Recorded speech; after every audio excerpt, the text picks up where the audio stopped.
Hello students, I am Kamlesh and in this video we are going to discuss syllable and its structure. हम discuss करेंगे कि syllable क्या होता है और इसका स्ट्रक्चर कैसा होता है। तो ये हमारे लैंग्वेज और language and linguistic skills in India जो पेपर है उसके शॉर्ट नोट्स में से एक है। ठीक है, पहले हम हमारी स्पीच साउंड्स के वीडियोस में कर चुके हैं कि फनीम क्या होता है। ठीक है, तो फनीम अगर बेसिक हम समझने की कोशिश करें, जैसे कोई भी एक वर्ड है जैसे बाउल। ठीक है, अब इसको आप ट्रांसक्राइब कैसे करेंगे? ब आउ ल। ठीक है, तो अब फनीम है कि इसमें कितनी साउंड्स हैं, मतलब कितनी साउंड यूनिट हैं। टोटल हमारे फनीम कितने हैं? 44 हैं। ठीक है, तो एक हो गया ब, एक हो गया आऊ। अब आपको ये ध्यान रखना पड़ेगा कि जो ये आऊ है इसको आप अलग अलग दो नहीं बनाएंगे। ठीक है, क्योंकि ये हमारा डिप्थोंग है, ये combination of two vowel sounds है, तो हम इसको एक ही फनीम मानेंगे। और एक हो गया ल, यानी कि इसमें फनीम कितने हैं? 3 हैं। अब हमारा यहाँ पे एक नया कंसेप्ट जो आता है कि सिलेबल क्या होता है। तो सिलेबल एक बहुत इंपॉर्टेंट कंसेप्ट है जब भी हम इंग्लिश सही प्रोनाउंसिएशन की बात करते हैं। ठीक है, तो ये जब तक हमें प्रोनाउंसिएशन सही करने की हम कोशिश जब तक हमारी कामयाब नहीं हो सकती, जब तक कि हमें सिलेबल्स का नॉलेज नहीं होगा, हम उसको अंडरस्टैंड नहीं कर पाएंगे। तो सिलेबल होता क्या है? Syllable is a single unbroken sound of a spoken or written word. It is one unit of sound in English. It joins consonants and vowels to form words. Sometimes syllables are referred to as the beats of spoken language. इनको beats भी बोला जाता है. Syllable is a unit of pronunciation having one vowel sound with or without surrounding consonant. देखिए, मैं आपको एक example से समझाती हूँ कि होता क्या है। जैसे सपोज हम एक वर्ड लेते हैं यूनिवर्सिटी। ठीक है, अब अगर हम इसका ट्रांसक्रिप्शन करते हैं तो ये क्या बनेगा? यू नी व सिटी। ठीक है, सो सिलेबल क्या होता है? सिलेबल में जो सबसे कंपलसरी चीज़ है कि उसमें वॉवल साउंड तो होना ही होना चाहिए। ठीक है, एक हो गया वॉवल साउंड और उसके आसपास के कॉन्सोनेंट साउंड। इसमें लिखा है ना कि वॉवल साउंड और सराउंडिंग कॉन्सोनेंट साउंड से मिलके सिलेबल बनता है। तो अब देखिए, अब एक ये वॉवल साउंड हो गया। अगर हम इसमें से सिलेबल को अलग करने की कोशिश करें, एक हमारा ये हो गया, दूसरा हमारा वॉवल ये है और इसका सराउंडिंग क्या है? न। तीसरा हमारा वॉवल साउंड ये हो जाएगा अर, जो अर का साउंड है, उसका सराउंडिंग क्या है? व। तीसरा है अ का साउंड और इसका सराउंडिंग क्या है? स। नेक्स्ट है ई का साउंड और इसका सराउंडिंग क्या है? ट। तो ये हमारे इसमें कितने हो गए? 5 सिलेबल्स हो गए। ठीक है, अब देखिए सबसे कंपलसरी चीज़ है, इसमें वॉवल होना ही होना चाहिए, ये मैंडेटरी है। कॉन्सोनेंट अगर सराउंडिंग है तो ठीक है, नहीं है तो कॉन्सोनेंट कंपलसरी नहीं है, मैंडेटरी नहीं है। ठीक है, वॉवल साउंड होना ही चाहिए। तो अब इन शॉर्ट आप क्या समझ सकते हो कि जितने वॉवल साउंड होंगे किसी भी वर्ड में उतने ही उसमें सिलेबल्स होंगे। सबसे सिंपल तरीका ये है कि जितने वॉवल साउंड हैं वो ही सिलेबल्स हैं। ठीक है, अब जैसे नेक्स्ट देखते हैं हम। It forms the whole word or a part of a word. A syllable is possible without consonant sound. मैंने आपको पहले भी बताया है, जैसे कि ये है, इसमें इसके आसपास कोई सराउंडिंग कॉन्सोनेंट साउंड नहीं है, फिर भी हमारा सिलेबल पॉसिबल है। But it is not possible without a vowel sound. But vowel sound होगा ही होगा। जितने वॉवल साउंड हैं उतने ही क्या होते हैं? सिलेबल्स होते हैं. It is necessary to have at least one vowel sound to have one syllable. अब एक syllable में एक vowel sound होना बहुत ज़रूरी है. The number of times you hear a vowel sound in a word, word आएगा यहाँ पे, is equal to the number of syllables a word has. मतलब ये चीज़ मैंने आपको पहले भी बताई है कि जितनी बार वॉवल साउंड आप सुनते हो किसी भी वर्ड में, इसका मतलब उतने ही उसमें सिलेबल्स हैं. अब एक चीज़ और यहाँ पे ध्यान रखने की है, जैसे सपोज एक वर्ड है एजुकेशन. ठीक है, अब इसको आप कैसे करेंगे? ये हो गया जू. अगर आपको ट्रांसक्रिप्शन नहीं भी करना ना तो आप इसको छोड़ सकते हो, कोई ज़रूरी नहीं है कि आपको ट्रांसक्रिप्शन से ही समझना है. आप इसको ले लीजिए, एक यूनिट हमारा ये बन जाएगा. ठीक है, एक यूनिट ये हो गया, फिर ज उ ये हो गया, फिर तीसरा ये हो गया, फिर शन ये हो गया. तो यहाँ एक वोवल साउंड यहाँ पे है और ये इसके सराउंडिंग कॉन्सोनेंट हो जाएंगे, एक ये हो जाएगा।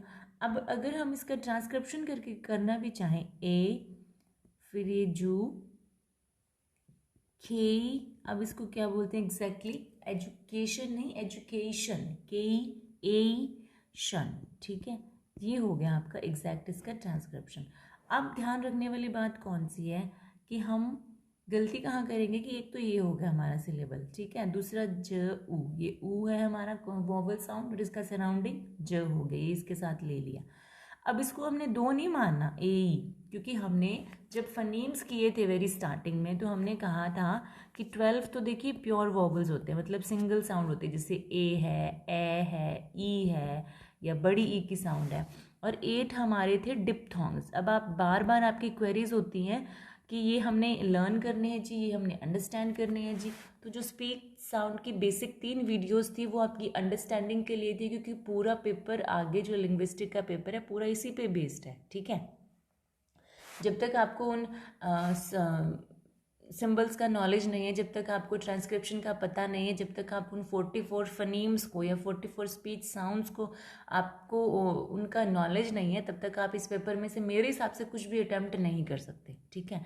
तो अब देखिए ए क्या है, इसे अपने 2 वॉवल साउंड नहीं मानना है, क्योंकि ये हमारा डिप्थोंग है। डिप्थोंग में हमने क्या किया था, कॉम्बिनेशन ऑफ 2 वॉवल साउंड्स, ठीक है, ये कॉम्बिनेशन था 2 वॉवल साउंड्स का। अब देखिए उसमें क्या थी हमारी, आऊ थी, ए थी, ई थी, ए थी, इस तरह की टोटल 8 साउंड्स थी। तो ये भी कॉम्बिनेशन ऑफ वॉवल साउंड्स हैं, जहाँ भी 2 वॉवल साउंड इकट्ठे आ रहे हैं दैट मीन्स वो डिप्थोंग है, वो एक ही वॉवल साउंड मानेंगे हम उसको। तो एक हमारा ये बन जाएगा सिलेबल और एक हमारा ये सिलेबल बन जाएगा, यानी कि इसमें 4 सिलेबल्स हो गए, ये 4 सिलेबिक वर्ड आपका हो गया। तो ये है जी आपका सिलेबल। के सिलेबल होता क्या है, अब इसके कुछ टाइप्स आते हैं। सबसे पहले है ओपन सिलेबल। ओपन सिलेबल क्या होता है, which has only 1 vowel sound और which ends with a vowel sound, जो जिसके लास्ट में वोवल साउंड आए या जो वोवल साउंड से एंड हो, जैसे कि गो। अब इसको हमने एग्जैक्टली गो नहीं बोलना होता, दिस इज गो। अब अगेन आप ये सोचें कि एक हो गया अ, एक हो गया ऊ, इसमें तो 2 वोवल साउंड है, जी नहीं, ये 2 नहीं है, ये डिप्थोंग है हमारा। Diphthong, di means 2, combination of 2 vowel sounds है, ठीक है। सो ये हमारा ओपन वोवल हो, सॉरी ओपन सिलेबल हो जाएगा, जो कि वोवल साउंड से एंड हो रहे हैं, ठीक है। ये हो गए हमारे ओपन सिलेबल। अब आते हैं क्लोज्ड सिलेबल। क्लोज सिलेबल कौन से होते हैं, जिनके एंड में कॉन्सोनेंट साउंड हो, ठीक है। दोनों का डिफरेंस भी हमें समझ आ रहा है। इफ जैसे यहाँ पे फ क्या है, कॉन्सोनेंट साउंड है, यहाँ पे एस्क, ये क क्या है, कॉन्सोनेंट साउंड है। टॉक, क क्या है, कॉन्सोनेंट साउंड है। तो जो वॉवल साउंड से खत्म हो रहे हैं वो होते हैं ओपन सिलेबल, जो कॉन्सोनेंट से खत्म हो रहे हैं वो होते हैं क्लोज्ड सिलेबल। अब आते हैं हमारे मोनोसिलेबिक सिलेबल्स कौन से, मोनोसिलेबिक वर्ड कौन से होते हैं, ठीक है। मोनो मीन्स 1, जहाँ पे सिर्फ किसी भी वर्ड में सिर्फ एक सिलेबल बन रहा है, जैसे कि कैट। अब देखिए इसमें हमारा वॉवल साउंड क्या है, ए, ठीक है, और इसके सराउंडिंग कॉन्सोनेंट इसके साथ में लग जाएंगे, तो ये क्या बन जाएगा, एक सिलेबल हो जाएगा हमारा। ऐसे ही बॉस, ठीक है, ब ओ स, ओ क्या है, वॉवल साउंड है, ब और स इसके सराउंडिंग हो जाएंगे, तो ये भी 1 सिलेबिक वर्ड या मोनोसिलेबिक वर्ड है। अब डाई सिलेबिक, डाई मीन्स 2, जिसमें कि 2 सिलेबल्स होते हैं, जैसे पेंसिल, पेन और सिल। देखिए ए और ई हमारे वॉवल साउंड है और इस सराउंडिंग जो कॉन्सोनेंट है ये इनके साथ में लग जाएंगे, ठीक है। नेक्स्ट है रिमार्क, री और मार्क, तो ये दोनों बड़ी ई और आ की साउंड जो है ये हमारा वॉवल साउंड हो जाएगा और इनके सराउंडिंग कॉन्सोनेंट इनके साथ लग जाएंगे, यानी कि कितने सिलेबल्स हो गए, टोटल 2 सिलेबल्स हो गए। तो ये है हमारे डाई सिलेबिक। नेक्स्ट है जी ट्राई सिलेबिक। ट्राई मीन्स 3, जहाँ पे 3 सिलेबल्स होते हैं, जैसे एक ब्यू, ब य ऊ, ट ई टी फल, ठीक है, ब्यूटीफुल। तो ये हमारे 3 सिलेबिक वर्ड हो जाएंगे। नेक्स्ट है 4 सिलेबिक, जैसे एप्लीकेशन, जैसे एप्लीकेशन, इसमें हमारे 4 सिलेबल्स हो जाएंगे।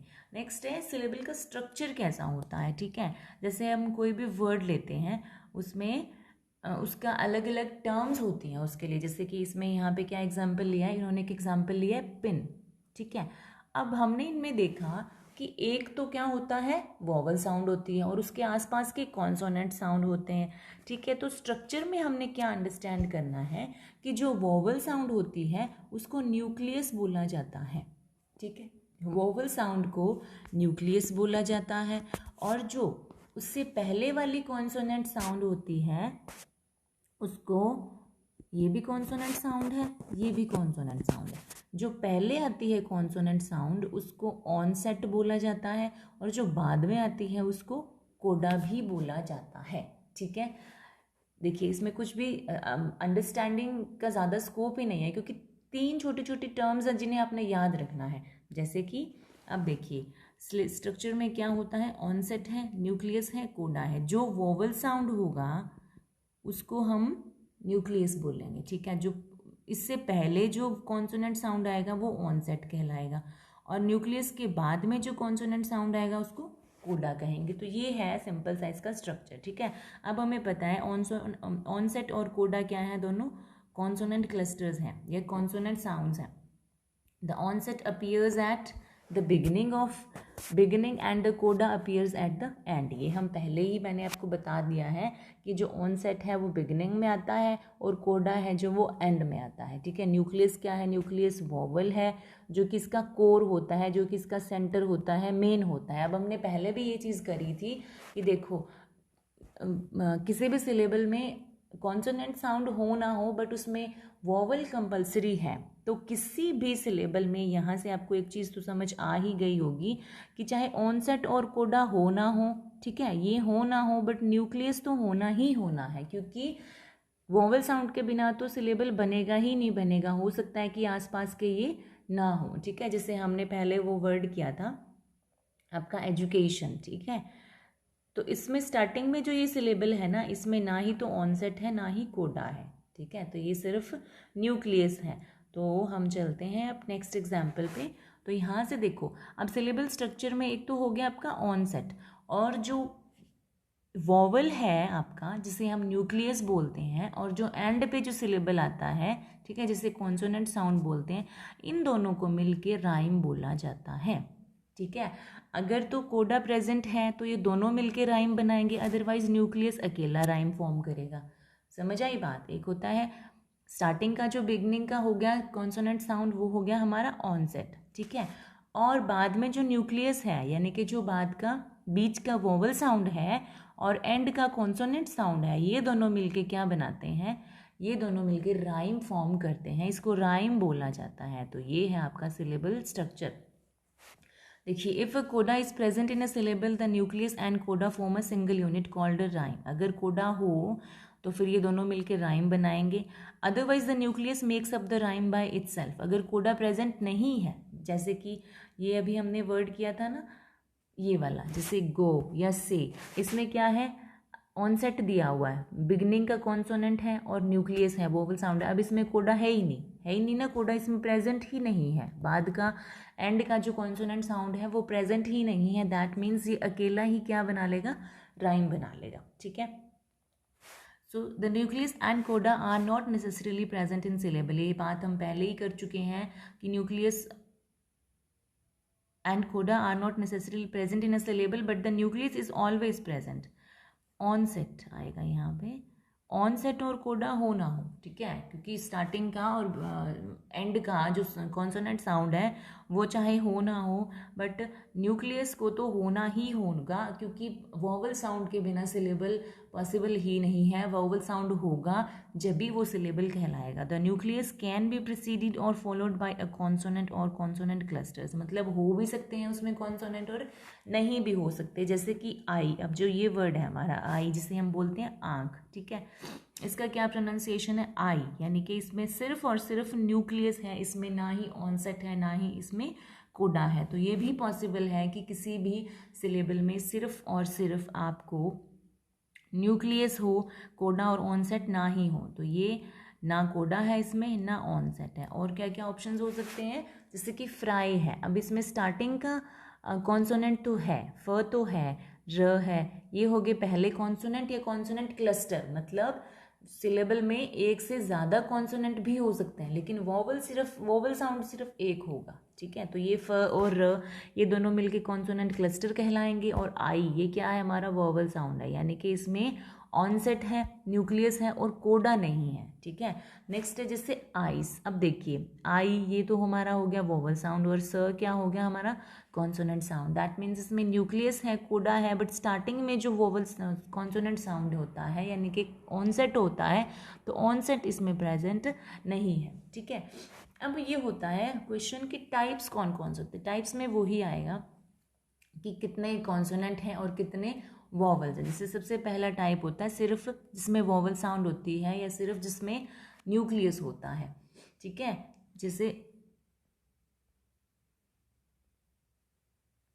जैसे कि हमारा आई वर्ड है, ठीक है। तो इसमें क्या है, सिर्फ इसमें वॉवल है, ए इसमें भी वॉवल है, जिसे हम ए ही बोलते हैं। अब ए को ए कहाँ पे बोलते हैं, जैसे कि एक वर्ड है लेट, अब इसे हम क्या बोलेंगे, ल ए ट, इसे इसका एग्जैक्ट प्रोनाउंसिएशन है लेट, गेट, हेट, मेट, इस तरह से ये वर्ड्स होते हैं, ठीक है। तो ये हो गया इसका एक टाइप कि जिसमें सिर्फ वोवल साउंड होता है। अब सेकंड टाइप है जिसमें वोवल साउंड है और कॉन्सोनेंट साउंड है बाद का, मतलब जिसमें कि हमारा कोडा प्रेजेंट है और न्यूक्लियस प्रेजेंट है, जैसे कि एन, जिसे अन भी बोलते हैं हम, इसको एन भी बोलते हैं। एस हो गया, ऑल हो गया, आइस हो गया। तो ये हमारे किस स्ट्रक्चर में आ जाएंगे, वी और सी में आ जाएंगे। टाइप 3 कौन सा है, सी वी, यानी कि पहले कॉन्सोनेंट और फिर आपका वॉवल, जैसे नौ। अब नो को नो नहीं बोलना, इसका एग्जैक्ट प्रोनाउंसिएशन है नौ, ठीक है। लॉ, सो, सी, तो ये हमारे हो जाएंगे सी वी स्ट्रक्चर के अंडर। नेक्स्ट है सी वी सी, यानी कि इसमें कोडा भी है आपका, सॉरी ऑनसेट भी है और कोडा भी है और न्यूक्लियस भी है, जैसे कि कैन, तो क ए न, बॉस, गर्ल, लेट, यानी कि इसमें पहले भी कॉन्सोनेंट साउंड है, बाद में भी कॉन्सोनेंट साउंड है, और बीच में क्या है आपका न्यूक्लियस है या वोवल साउंड है। नेक्स्ट है टाइप 5 जो आपका होता है CCV, ठीक है, यानी कि 2 कॉन्सोनेंट साउंड और एक वोवल साउंड, जैसे प्ले, सो प ल 2 कॉन्सोनेंट साउंड हो गए और ए एक वोवल साउंड हो गया आपका।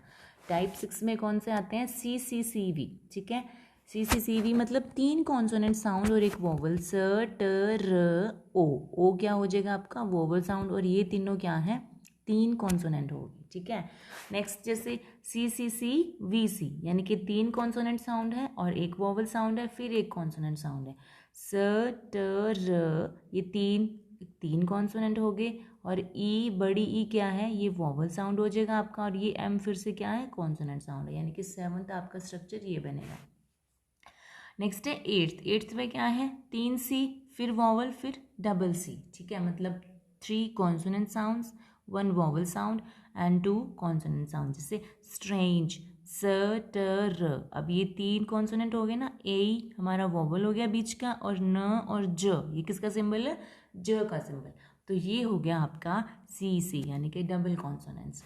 अब नेक्स्ट आपका टाइप है CCV, मतलब 3 कॉन्सोनेंट साउंड्स, फिर एक वोवल साउंड, फिर 3 कॉन्सोनेंट साउंड, तो ये हो गया हमारा वोवल साउंड, ठीक है। स ट र हो गए कॉन्सोनेंट, और न ड ज, ठीक है, ये हो गए हमारे तीनों कॉन्सोनेंट साउंड्स। टाइप हमारा 11th क्या है, CVC, मतलब वोवल साउंड के बाद, यानी कि जो कोडा है ना उसमें 4 कॉन्सोनेंट हो सकते हैं, यानी कि 4, ये कॉन्सोनेंट क्लस्टर बन सकता है 4 कॉन्सोनेंट साउंड से, जैसे कि टेम्प्ट्स या टेक्स्ट्स, ठीक है।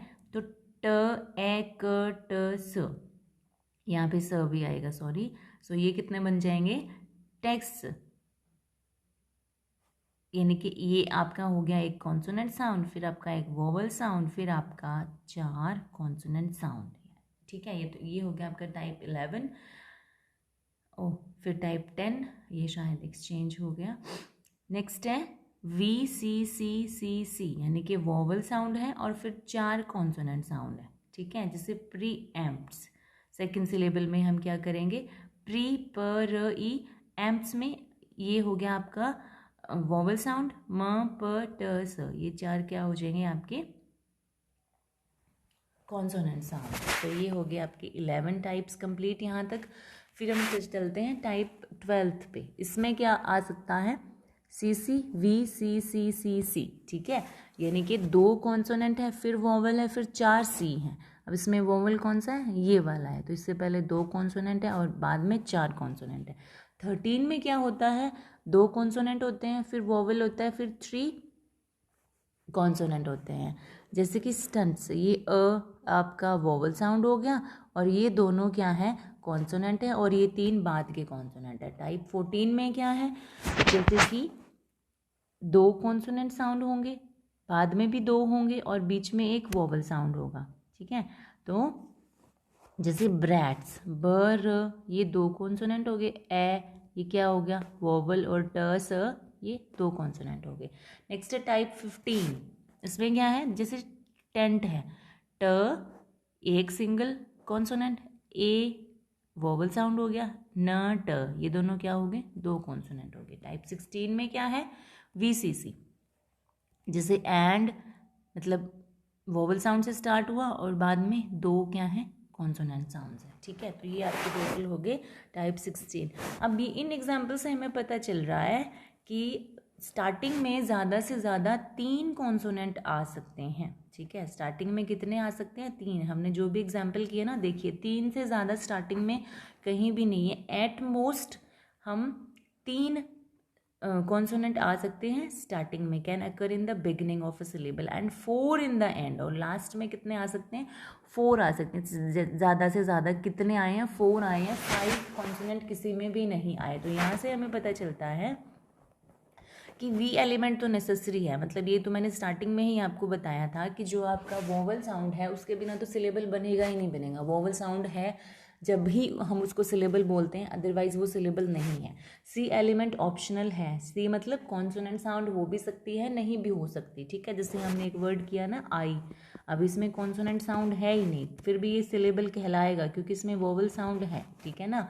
अनब्रोकन यूनिट है ये, इसको हम आगे और फर्दर ब्रेक नहीं कर सकते, ठीक है। तो यहाँ से हमें क्या पता चलता है कि in English syllable there can be 0 to 3 consonant in the beginning and 0 to 4 in the end. मतलब इसके पहले अगर कॉन्सोनेंट होंगे तो 0 से 3, मतलब मैक्सिमम 3 कॉन्सोनेंट हो सकते हैं स्टार्टिंग में, और बाद में कितने होते हैं, 0 to 4, मतलब 0 से लेके 4 तक कितने भी हो सकते हैं, यानी कि मैक्सिमम 4 सिलेबल हो सकते हैं हमारे इंग्लिश वर्ड्स के उसके न्यूक्लियस के बाद कोडा में। यानी कि देखिए न्यूक्लियस तो होगा ही होगा आपका, ठीक है। अब ऑनसेट में कितने कॉन्सोनेंट हो सकते हैं, 3, एट मोस्ट 3, मतलब 0 से लेके कितने भी हो सकते हैं।